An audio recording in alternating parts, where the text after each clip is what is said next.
Good morning, dears. Welcome back to Company Accounts classes. Today's topic is types of companies under Companies Act 2013. കഴിഞ്ഞ ക്ലാസ്സിൽ നമ്മൾ discuss ചെയ്ത kinds of companies as per companies act 1956 ആയിരുന്നു. എന്നാൽ ഇന്നത്തെ ക്ലാസ്സിൽ നമ്മൾ ഡിസ്കസ് ചെയ്യുന്നത് 2013 കമ്പനീസ് ആക്ട് പ്രകാരം കമ്പനിയുടെ ക്ലാസിഫിക്കേഷൻ എങ്ങനെയാണ്. Royal companies, royal chartered companies, company created by a special order of king or queen, that is royal chartered company. Company created by a special order of king or queen. king or queen അവരുടെ പ്രത്യേക order പ്രകാരം രൂപീകൃതമായ കമ്പനിയാണ് royal chartered company എന്നറിയപ്പെടുന്നത്. ഉദാഹരണം പറയുകയാണെങ്കിൽ British bank, പഴയ east India company, ഇതൊക്കെ royal chartered കമ്പനിക്ക് ഉദാഹരണങ്ങളാണ്. ഓക്കെ. സ്റ്റാറ്റ്യൂട്ടറി കമ്പനീസ് മറ്റൊരു കാറ്റഗറിയാണ്. സ്റ്റാറ്റ്യൂട്ടറി കമ്പനീസ് പാർലമെൻറ്റിൽ പ്രത്യേകമായി പാസ്സാക്കപ്പെട്ട ആക്ടിലൂടെ രജിസ്റ്റർ ചെയ്യപ്പെടുന്ന കമ്പനികളാണ് statutory companies. Companies incorporated by means of special act passed in the parliament for conducting business having national importance. National importance ഉള്ള, ദേശീയ പ്രാധാന്യമുള്ള ബിസിനസ് നടത്താൻ വേണ്ടി LIC പോലെയുള്ള, റിസർവ് ബാങ്ക് ഓഫ് ഇന്ത്യ പോലെയുള്ള കമ്പനികൾ സ്റ്റാറ്റ്യൂട്ടറി കമ്പനികളാണ്. പാർലമെൻറ്റിൽ പ്രത്യേകമായി പാസ്സാക്കപ്പെടുന്ന നിയമത്തിലൂടെ രൂപീകൃതമാവുന്ന കമ്പനികളാണ് statutory companies. Registered companies, companies incorporated under companies act. Company നിയമപ്രകാരം രജിസ്റ്റർ ചെയ്യപ്പെട്ട കമ്പനികളെ വിളിക്കുന്ന പേരാണ് രജിസ്റ്റേർഡ് കമ്പനീസ്. അതേപോലെ public limited company, company having limited liability and legal existence. നമ്മൾ കമ്പനി എന്ന് കേൾക്കുമ്പോൾ മനസ്സിലേക്ക് വരേണ്ടത് പബ്ലിക് ലിമിറ്റഡ് കമ്പനിയാണ്. Okay. Public limited company, limited ലാബിലിറ്റിയുള്ള കമ്പനി എന്ന് നമ്മൾ പഠിക്കുമ്പോൾ ചില പ്രത്യേകതകൾ പഠിക്കുന്നുണ്ട്.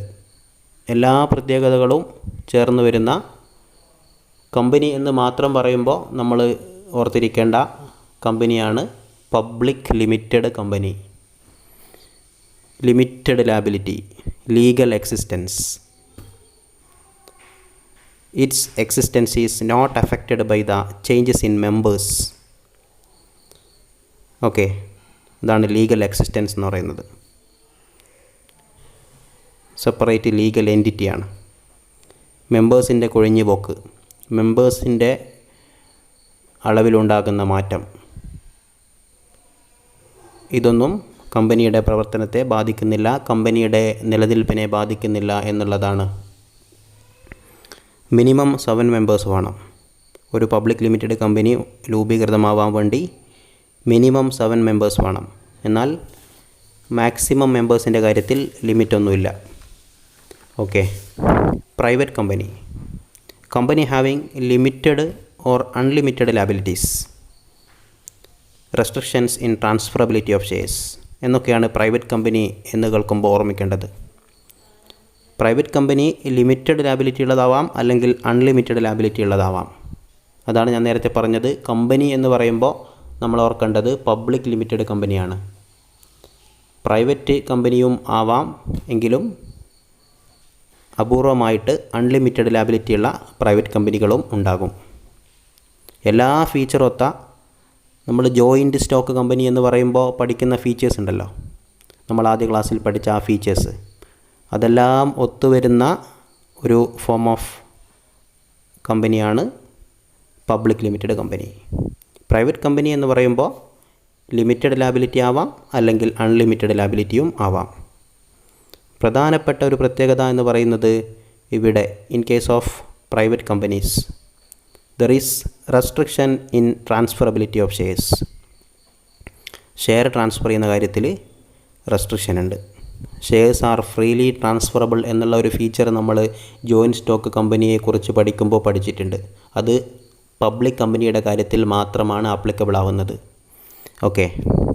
A private company cannot issue shares or debentures to the general public. പൊതുജനങ്ങൾക്ക് നേരിട്ട് ഷെയർ ഇഷ്യൂ ചെയ്യാനോ ഡിബഞ്ചർ ഇഷ്യൂ ചെയ്യാനോ പ്രൈവറ്റ് കമ്പനികൾക്ക് കഴിയില്ല എന്നുള്ളതും ഓർത്തിരിക്കേണ്ട കാര്യമാണ്. ഓക്കെ. ഇനി എടുത്തു പറയേണ്ട ഒരു പ്രധാനപ്പെട്ട കമ്പനിയാണ് വൺ പേഴ്സൺ കമ്പനി. മുമ്പെങ്ങും കേട്ടിട്ടില്ലാത്ത സോൾ പ്രൊപ്പറേറ്റർഷിപ്പിനോട് സാമ്യതയുള്ള ഒരു കമ്പനിയാണിത്. എന്നാൽ ഓണറുടെ ലാബിലിറ്റി ലിമിറ്റഡ് ആണ്. നിങ്ങൾക്കറിയാം, ഒരു സോൾ പ്രൊപ്പറേറ്റർഷിപ്പ് ആവുമ്പോൾ അവിടെ ഓണറുടെ ബാധ്യത അൺലിമിറ്റഡ് ആണ്. ഈവൻ പ്രൈവറ്റ് പ്രോപ്പർട്ടി വിറ്റുകൊണ്ടും കടം വീട്ടേണ്ട ഒരു അവസ്ഥയാണ് അവിടെ ഉണ്ടാവുന്നത്. എന്നാൽ വൺ പേഴ്സൺ കമ്പനിയായിട്ട് രജിസ്റ്റർ ചെയ്യുമ്പോൾ അവിടെ സോൾ പ്രൊപ്പറേറ്റർഷിപ്പിൻ്റെ എല്ലാ ഫീച്ചേഴ്സും എല്ലാ ബെനിഫിറ്റും അനുഭവിക്കാമെങ്കിലും വൺ മാൻ ബിസിനസ്സിൻ്റെ എല്ലാ ബെനിഫിറ്റും എൻജോയ് ചെയ്യാമെങ്കിലും അൺലിമിറ്റഡ് ലാബിലിറ്റി ഒഴിവായി കിട്ടും എന്നുള്ളത് ഒരു പ്രത്യേകതയാണ്. ലിമിറ്റഡ് ലാബിലിറ്റി ആയിട്ട് രജിസ്റ്റർ ചെയ്യാൻ വേണ്ടി സാധിക്കും. അതാണ് വൺ പേഴ്സൺ കമ്പനി. ഓക്കെ. അപ്പോൾ 2013 കമ്പനീസ് ആക്ടിൻ്റെ എടുത്തു പറയേണ്ട ഒരു പ്രത്യേകതയാണ് വൺ പേഴ്സൺ കമ്പനി എന്നുള്ളത്. സെക്ഷൻ 2 സബ്സെക്ഷൻ 62ലാണ് വൺ പേഴ്സൺ കമ്പനിയെക്കുറിച്ച് പ്രതിപാദിക്കുന്നത്. വൺ പേഴ്സൺ കമ്പനിയുടെ പ്രത്യേകതകളാണ്: ഇതൊരു പ്രൈവറ്റ് കമ്പനി ആയിരിക്കും, അതേപോലെ നോ പെർപ്പച്വൽ സക്സഷൻ. നമ്മൾ കമ്പനിയെക്കുറിച്ച് പഠിക്കുന്ന ഫസ്റ്റ് ഫീച്ചറാണ് പെർപ്പച്വൽ സക്സഷൻ. കമ്പനിക്കൊരു സ്ഥായിയായ നിലനിൽപ്പുണ്ട്. നേരത്തെ പറഞ്ഞല്ലോ, കമ്പനിയിലെ മെമ്പേഴ്സിൻ്റെ എണ്ണത്തിലുണ്ടാവുന്ന ചേഞ്ച്, അവരുടെ ഡെത്ത്, ഇൻസാനിറ്റി, ഇൻസോൾവൻസി, ഇതൊന്നും കമ്പനിയുടെ പ്രവർത്തനത്തെ ബാധിക്കുന്നില്ല എന്ന് നമ്മൾ പറഞ്ഞതാണ്. അപ്പോൾ അങ്ങനെ ഒരു ഫീച്ചർ വൺ പേഴ്സൺ കമ്പനിക്കില്ല. OPC എന്നാണ് പറയുക. OPC, one person company. ഇപ്പോൾ നോ പെർപ്പച്വൽ സക്സഷൻ. അതേപോലെ മിനിമം 1 ഡയറക്ടർ മതി, മാക്സിമം 15 ആണ്. മിനിമം 1 ഡയറക്ടർ മതിയാവും എന്നുള്ളതും OPCയുടെ പ്രത്യേകതയാണ്. അതേപോലെ പെയ്ഡപ്പ് ക്യാപിറ്റലിൻ്റെ കാര്യത്തിൽ ഒരു മിനിമം എമൗണ്ട് റിക്വയർമെൻ്റ് ഇല്ല എന്നുള്ളതാണ്. No minimum paid up capital. ഒരുപാട് സ്പെഷ്യൽ പ്രിവിലേജസ് വൺ പേഴ്സൺ കമ്പനിക്കുണ്ട്. അതായത് AGM not compulsory, annual general meeting compulsory അല്ല. കമ്പനിയാകുമ്പോൾ AGM കൂടിയിരിക്കണം, ആനുവൽ ജനറൽ മീറ്റിംഗ്. എന്നാൽ വൺ പേഴ്സൺ കമ്പനിയുടെ കാര്യത്തിൽ ആനുവൽ ജനറൽ മീറ്റിംഗ് കമ്പൽസറി അല്ല. അതേപോലെ ഫിനാൻഷ്യൽ സ്റ്റേറ്റ്മെൻറ്റ് എന്ന് പറയുമ്പോൾ നമ്മൾ എന്തൊക്കെയാണ് പറയാറ്? Profit and loss account, balance sheet, അതേപോലെ ക്യാഷ് ഫ്ലോ സ്റ്റേറ്റ്മെൻറ്റ് എന്ന് കൂടെ പറയാറുണ്ട്. ക്യാഷ് ഫ്ലോ സ്റ്റേറ്റ്മെൻറ്റും ഫിനാൻഷ്യൽ സ്റ്റേറ്റ്മെൻറ്റിൽ ഇൻക്ലൂഡ് ആണ്. എന്നാൽ വൺ പേഴ്സൺ കമ്പനിയുടെ കാര്യത്തിൽ financial statement not include CFS, cash flow statement. Okay. അതേപോലെ no need of signing annual returns by company secretary or directors. സാധാരണ കമ്പനികളുടെ ആനുവൽ റിട്ടേൺ കമ്പനി സെക്രട്ടറി അല്ലെങ്കിൽ ഡയറക്ടേഴ്സ് സൈൻ ചെയ്തിരിക്കണം. എന്നാൽ അങ്ങനെ ഒരു നിർബന്ധം OPCയുടെ കാര്യത്തിലില്ല. No need of independent director, മറ്റൊരു സ്പെഷ്യൽ പ്രിവിലേജ്. കമ്പനിയാകുമ്പോൾ ഇൻഡിപെൻഡൻറ്റ് ഡയറക്ടേഴ്സ് വേണം. അതിൻ്റെ എണ്ണമൊക്കെ കമ്പനീസ് ആക്റ്റിൽ പറയുന്നുണ്ട്. ഇത്ര ഇൻഡിപെൻഡൻറ്റ് ഡയറക്ടേഴ്സ് ആയിരിക്കണം. ടോട്ടൽ ഡയറക്ടേഴ്സിൻ്റെ കൂട്ടത്തിൽ ഇത്ര പെർസെൻറ്റേജ് ഇൻഡിപെൻഡൻറ്റ് ഡയറക്ടേഴ്സ് ആയിരിക്കണം എന്നൊക്കെ പറയപ്പെടുന്നുണ്ട്. എങ്കിലും OPCയുടെ കാര്യത്തിൽ no need of independent director. ഒരാൾ പോലും ഇല്ലെങ്കിലും പ്രശ്നമില്ല. ഓക്കെ. അതേപോലെ OPC can pay more remunerations to directors compared to other companies. Directors റെമ്യൂണറേഷൻ്റെ കാര്യത്തിലും റെസ്ട്രിക്ഷൻസ് ഇല്ല. അവർക്ക് കൂടുതൽ റെമ്യൂണറേഷനൊക്കെ നൽകാൻ സാധിക്കും. ഓക്കെ. ഇനിയൊരു കണ്ടീഷന് നോക്കാം. Only natural person or firm can be a member in OPC. 1 person കമ്പനിയിൽ മെമ്പർ ആവാൻ നാച്ചുറൽ പേഴ്സൺ ആവണം, അല്ലെങ്കിൽ ഫേം എന്ന് പറഞ്ഞാൽ ഒരു കമ്പനിക്ക് OPCയിലെ ഷെയർ ഹോൾഡർ ആവാൻ കഴിയില്ല. ഓക്കെ. ഓൺലി നാച്ചുറൽ പേഴ്സൺ അല്ലെങ്കിൽ firm can be a member in 1 person company. Okay. അപ്പോൾ 1 പേഴ്സൺ കമ്പനിയെക്കുറിച്ച് വിശദമായിട്ട് പറഞ്ഞത് മുമ്പെങ്ങും ഇല്ലാത്ത ഒരു ടൈപ്പാണിത്, 1 പേഴ്സൺ കമ്പനി. 2013 കമ്പനീസ് ആക്റ്റിൽ പ്രത്യേകമായി വന്ന ഒരു കമ്പനിയുടെ രൂപമാണ് 1 പേഴ്സൺ കമ്പനി. ഓക്കെ. നെക്സ്റ്റാണ് കമ്പനി ലിമിറ്റഡ് ബൈ ഷെയർസ്. ഇതൊക്കെ നേരത്തെ ഉള്ളത് തന്നെയാണ്. 1956 കമ്പനീസ് ആക്റ്റിൽ ഉള്ളത് തന്നെ 2013 പറയുന്നത് കൊണ്ട് ഒന്നുകൂടെ ആവർത്തിക്കുകയാണ്. കമ്പനീസ് ലിമിറ്റഡ് ബൈ ഷെയർസ് നിങ്ങൾക്കറിയാവുന്നതുപോലെ the liability of share holder is limited to the extent of shares held by them. ഒരു കമ്പനി ആവുമ്പോൾ, കമ്പനീസ് ലിമിറ്റഡ് ബൈ ഷെയർസ് ആവുമ്പോൾ ഓരോ ആളും എത്ര ഷെയർ ഹോൾഡ് ചെയ്യുന്നു അതിനനുസരിച്ചുള്ള ബാധ്യതയെ അവർക്കുണ്ടാവുന്നുള്ളൂ. ഓക്കെ. മറ്റൊരു ടൈപ്പാണ് companies limited by guarantee. Here the share holder promises to pay a fixed sum of money irrespective of the shares held upon winding up of the company. Company wind up ചെയ്യുമ്പോൾ ഇത്ര തുക തരാം എന്ന ഒരു ഗ്യാരണ്ടി, ഒരു fixed amount of money agree ചെയ്തിട്ടുണ്ടാവും. അങ്ങനെയാണെങ്കിൽ അത്രയും ബാധ്യതയുണ്ടാവും. അങ്ങനെയുള്ള കമ്പനിയാണ് കമ്പനീസ് ലിമിറ്റഡ് ബൈ ഗ്യാരണ്ടി. അങ്ങനെ ആവുമ്പോൾ കമ്പനീസ് ലിമിറ്റഡ് ബൈ ഷെയർസ് എന്നുള്ള ഒരു കാറ്റഗറിയിൽ വരുന്നില്ല. ഷെയറിനവിടെ ഈ ഒരു കാര്യത്തിൽ, ലാബിലിറ്റിയുടെ കാര്യത്തിൽ പ്രാധാന്യമില്ല എന്ന് പറയാം. അൺലിമിറ്റഡ് കമ്പനീസ് നമ്മൾ നേരത്തെ കണ്ടതാണ്. There is no limit on the liability of the share holders. എല്ലാ പബ്ലിക് കമ്പനികളും ലിമിറ്റഡ് ആയിരിക്കും, ലിമിറ്റഡ് ലാബിലിറ്റീസാണ്. എന്നാൽ പ്രൈവറ്റ് കമ്പനി ലിമിറ്റഡ് ലാബിലിറ്റി ആവാം, അല്ലെങ്കിൽ അൺലിമിറ്റഡ് ലാബിലിറ്റിയും ആവാം. അപ്പോൾ അൺലിമിറ്റഡ് കമ്പനീസ് എന്ന് പറയുമ്പോൾ അത് പ്രൈവറ്റ് കമ്പനി ആയിരിക്കും. അത് പറയാതെ പറയുന്നുണ്ട്. ഓക്കെ. അതുകൊണ്ട് തന്നെയാണ് പ്രൈവറ്റ് കമ്പനി ആണെങ്കിൽ പേരിൻ്റെ കൂടെ പ്രൈവറ്റ് ലിമിറ്റഡ് എന്ന് ചേർക്കണം, ലിമിറ്റഡ് എന്ന് ചേർക്കണം. ഓക്കെ. കാരണം ചില പ്രൈവറ്റ് കമ്പനികൾ അൺലിമിറ്റഡും ആവാം. There is no limit on the liability of the share holders. Unlimited company ആവുമ്പോൾ this type of companies are not common in these days. അങ്ങനെ ആവാം എന്നാണ് നിയമത്തിൽ പറയുന്നത്. എന്നിരുന്നാലും ഇത്തരം കമ്പനികൾ അത്ര കോമൺ അല്ല. ഇന്നത്തെ കാലത്ത് പ്രത്യേകിച്ചും ഇങ്ങനെയുള്ള കമ്പനികൾ വളരെ അപൂർവങ്ങളിൽ അപൂർവമാണെന്ന് പറയാം. ഓക്കെ. Unlimited companies. മറ്റൊരു കാറ്റഗറിയാണ് holding company and subsidiary company. Holding company and subsidiary company നിങ്ങൾക്കറിയാം. When a company controls another company, അങ്ങനെ ഉണ്ടാവുമല്ലോ. ഒരു കമ്പനി മറ്റൊരു കമ്പനിയെ കൺട്രോൾ ചെയ്യുന്നു. രണ്ടും കമ്പനിയാണ്. കൺട്രോൾ ചെയ്യുന്ന ആളും കൺട്രോൾ ചെയ്യപ്പെടുന്ന കമ്പനിയും ഒക്കെ കമ്പനിയായിട്ടുള്ള സിറ്റുവേഷൻ ഉണ്ടാവും. അങ്ങനെയാവുമ്പോൾ the controlling company is called holding company. Controlling company is called holding company. ഏതാണോ ബിഗ് കമ്പനി, ഏത് കമ്പനിയാണോ കൺട്രോൾ ചെയ്യുന്നത്, കൺട്രോളർ, കൺട്രോളിംഗ് കമ്പനി, ആ കമ്പനിയെ വിളിക്കുക ഹോൾഡിംഗ് കമ്പനി എന്നാണ്. പേര് തന്നെ ഉണ്ടല്ലോ, ഹോൾഡിംഗ്. അതാണ് ഹോൾഡ് ചെയ്യുന്നത്. മറ്റേ ചെറിയ കമ്പനിയെ ഹോൾഡ് ചെയ്യുന്നത്. അപ്പോൾ ഹോൾഡിംഗ് കമ്പനി, കൺട്രോൾ ചെയ്യുന്ന കമ്പനിയെ ഹോൾഡിംഗ് കമ്പനി എന്ന് വിളിക്കും. അതേപോലെ കൺട്രോൾ ചെയ്യപ്പെടുന്ന company, the company so controlled is the subsidiary company. Control ചെയ്യപ്പെടുന്ന കമ്പനിയെ സബ്സിഡിയറി കമ്പനി എന്നും വിളിക്കും. Okay.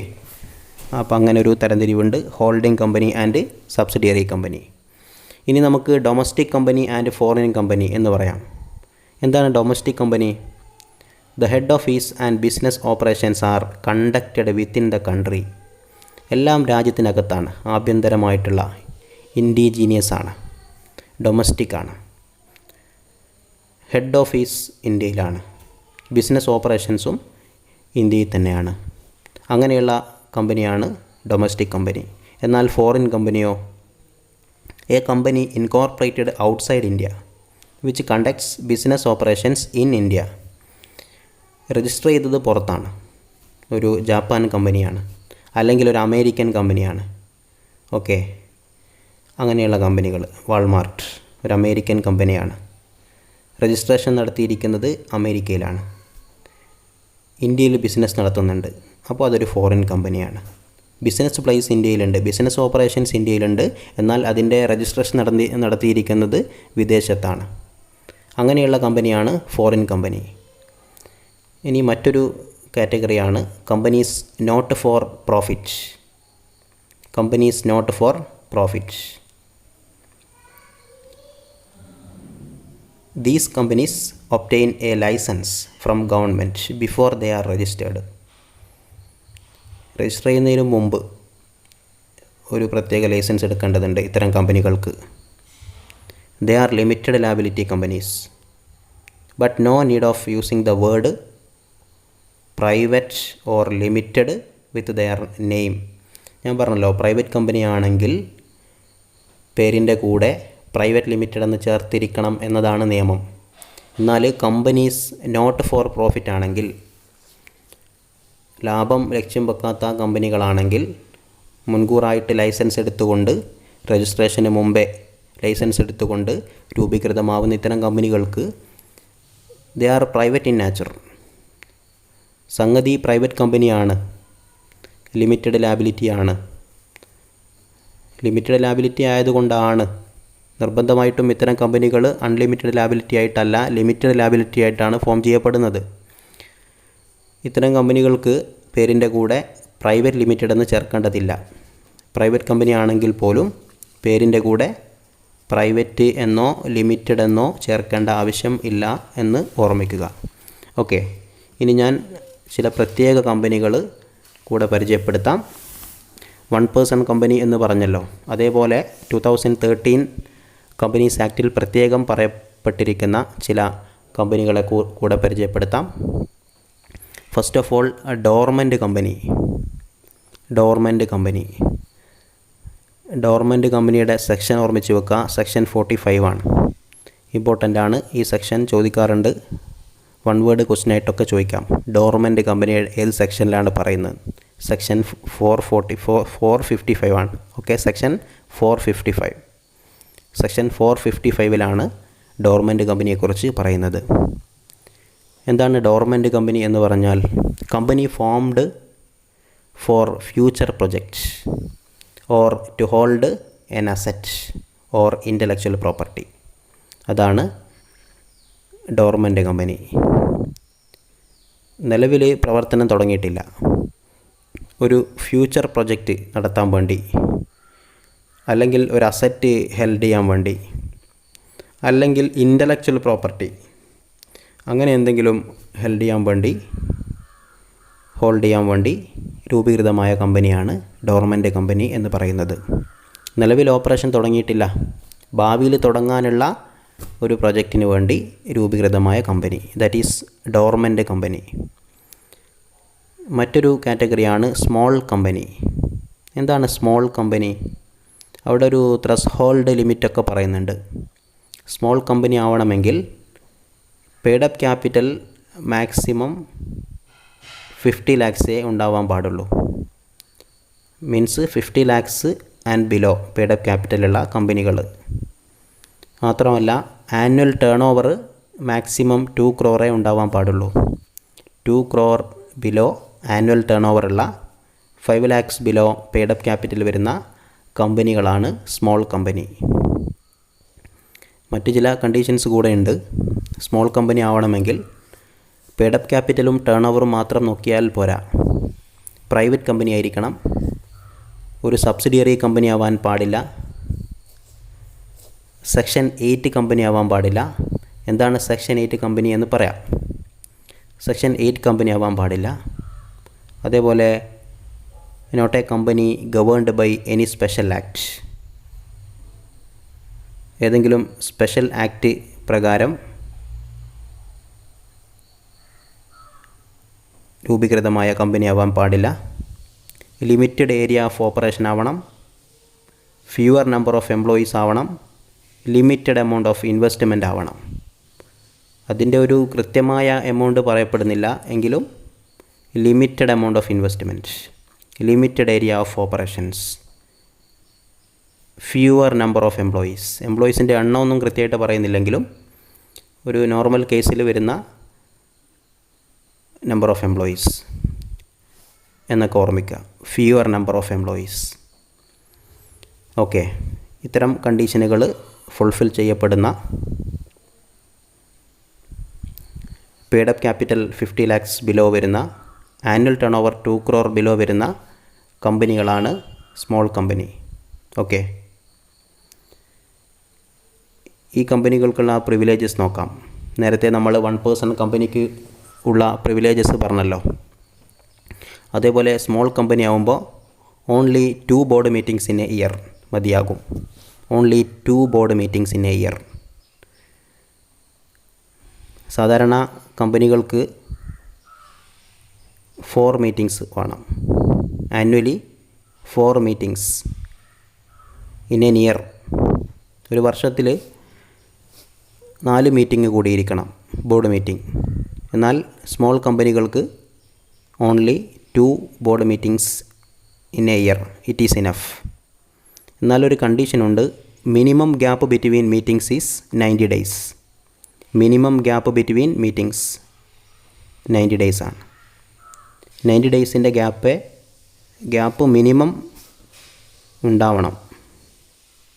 Okay, minimum gap between meeting is 90 days. 90 days minimum ഗ്യാപ്പാണ്. മിനിമം ഗ്യാപ്പ് 90 days എങ്കിലും ഉണ്ടായിരിക്കണം 2 മീറ്റിങ്ങിനിടയിൽ. അങ്ങനെ ഒരു കണ്ടീഷനുണ്ട്. അതേപോലെ annual return can be signed by company secretary or 1 director, single director. അതൊരു പ്രത്യേകതയാണ്, ഒരു പ്രിവിലേജാണ്.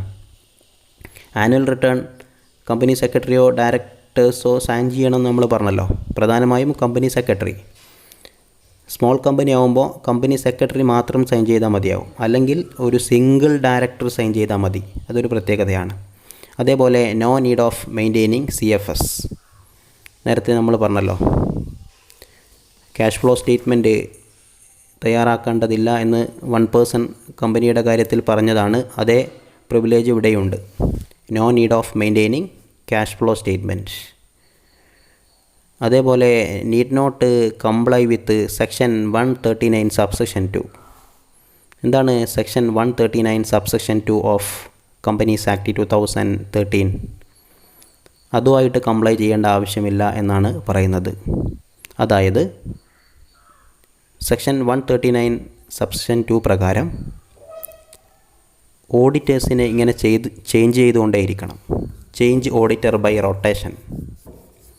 ഓഡിറ്റേഴ്സിനെ മാറ്റിക്കൊണ്ടിരിക്കണം, റൊട്ടേറ്റ് ചെയ്തുകൊണ്ടിരിക്കണം. അങ്ങനെ ഒരു കണ്ടീഷൻ സ്മോൾ കമ്പനിക്കില്ല. അതേപോലെ no need of reporting internal financial control and operating effectiveness. Internal financial control, operating effectiveness, ഇത് റിപ്പോർട്ട് ചെയ്യേണ്ട ആവശ്യവും സ്മോൾ കമ്പനിക്കില്ല. Only external reporting.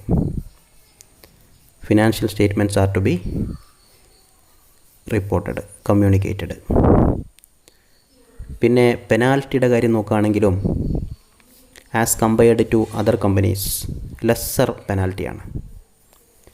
കമ്പനികൾക്ക് ചുമത്തപ്പെടുന്ന പെനാൽറ്റിയുടെ കാര്യം പറയുകയാണെങ്കിലും സ്മോൾ കമ്പനിക്ക് lesser പെനാൽറ്റീസാണ് as compared to other companies. മറ്റ് കമ്പനികളുമായി കമ്പയർ ചെയ്ത് നോക്കുമ്പോൾ പെനാൽറ്റിയുടെ എമൗണ്ട് കുറവാണ്. ഓക്കെ, ഇത്തരം പ്രിവിലേജുകളൊക്കെ സ്മോൾ കമ്പനിക്ക് അനുഭവിക്കാൻ സാധിക്കും. മറ്റൊരു കമ്പനിയാണ് സെക്ഷൻ 8 കമ്പനി. നേരത്തെ പറഞ്ഞല്ലോ, section 8 company. Company having charitable and non profit objectives. അത്തരം കമ്പനികൾക്കാണ് സെക്ഷൻ 8 കമ്പനി എന്ന് പറയാം. നമ്മൾ നേരത്തെ പറഞ്ഞിരുന്നു കമ്പനീസ് നോട്ട് ഫോർ പ്രോഫിറ്റ് എന്ന് പറഞ്ഞിരുന്നു. ഓക്കെ, അത്തരം കമ്പനികളെ സെക്ഷൻ 8 കമ്പനി എന്നാണ് അറിയപ്പെടുക. കാരണം കമ്പനീസ് ആക്ടിലെ സെക്ഷൻ 8 പറയുന്നത്. എന്താണ് സെക്ഷൻ 8 കമ്പനി എന്ന് പറയുന്നത്?